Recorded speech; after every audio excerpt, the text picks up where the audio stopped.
Еще одна серия про наглую Люсю. Но тут, как сказать, тут, скорее всего, наглый серый наш.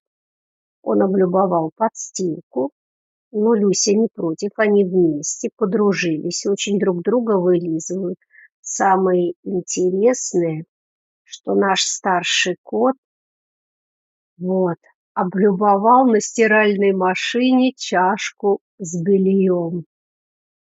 Видимо, не помещаются в одну подстилочку и решили поделить зоны влияния. Да, Люся? М? Ох, ты же кошка такая. Ну, наконец-то наши все коты подружились. Вот так вот. Да, Люся, правильно. Вот видите?